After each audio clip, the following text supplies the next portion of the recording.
All right, y'all, I am back. I am refreshed. I'm ready for the home stretch of the NBA season. We have about 20 games left or so. The NBA went bonkers coming back from the All-Star break. And so to bring back my return from my All-Star vacation, I'm bringing you Volume 3 of my Sly Hooper MVP rankings. For those new to my channel, I'll give you the too long didn't read version. I have been doing MVP updates every 20 or 22 games or so. This one's coming about 2 or 3 games later than I would have liked, but it's still within the 60 game range. I have 2 other MVP ranking videos from earlier in the year if you want to check those for reference, because there are new changes and there's a new player on this edition of the MVP rankings. But if you've been watching my videos, you know that this new player has been a fast riser and honestly probably should have been top 5 in my last MVP video because he's just been so dominant. But we're going to get right to it. Not going to try to waste too much time here. Number 1 on the MVP rankings, I have Giannis as my front runner for MVP right now. It's a change from having Nikola Jokic at the top like last time. I think all 3 now of my MVP volume rankings, it's been a change at the top spot every time. But Giannis has been getting back to his Giannis-like efficiency, and that's coincided, with Chris Middleton coming back. He has missed a lot of time this year, and there was about 7 games he played in early December, but was out again with knee issues.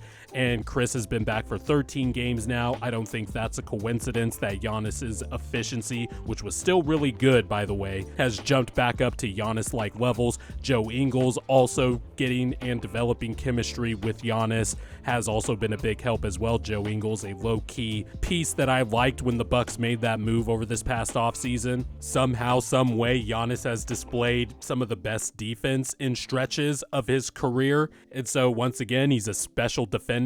Once again, he's one of the best offensive forces the league has, the most dominant player in the NBA, the best player in the world, and now the Bucks have the best record in the NBA, and the Bucks are on an NBA-long 16-game winning streak, which started when Giannis came back from his injury on January 23rd against the Detroit Pistons. The Bucks haven't lost since. Their offense has gotten better since the new year started and coincided with, the big 3 finally starting to play games together. Giannis so far is also averaging a career high in points. He is averaging the 3rd highest amount of rebounds per game in his career. The efficiency is jumping back up. Couple that with the special defense, the Bucks having the best record in the NBA, barely overtaking Boston.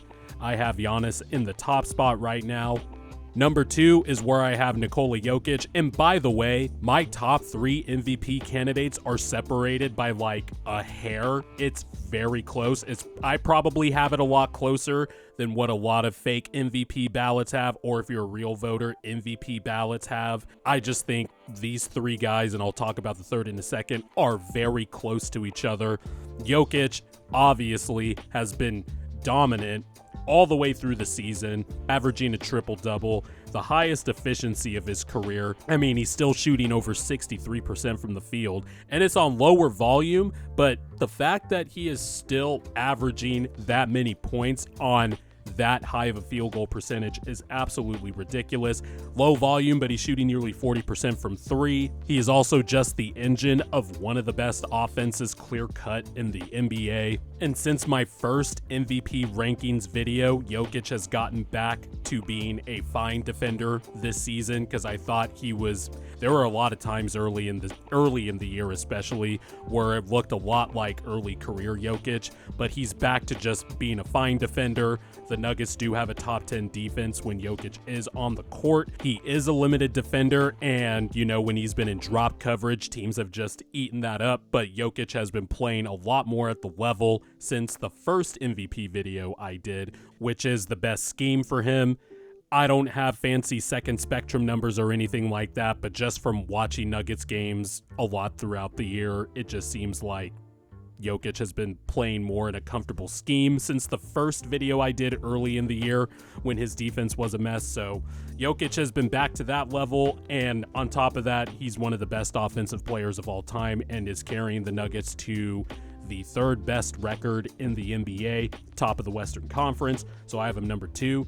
Number 3, my new entry, and I've hinted at it before in videos after my second volume of my MVP rankings, but I have Joel Embiid third. Joel Embiid once again upping his career highs, averaging a career high in field goal percentage, in points. He's second in the NBA in scoring behind Luka. And despite, what people say about his alleged overratedness, if that's a word, as a defender, which was always horseshit, or, the prevailing thought that Embiid has dialed it back on defense and stuff like that, he has been fucking fantastic on that end of the floor. The Sixers have a top 7 defense to go along with a top 8 offense. Embiid has been the catalyst on both sides of the ball for a Sixers team that has been one of the 2 to 3 best teams in the NBA record-wise since December 15th, which is, the day I believe James Harden came back from his initial foot injury. But Joel Embiid has been incredible. He's been the catalyst for the Sixers. He's been so damn good.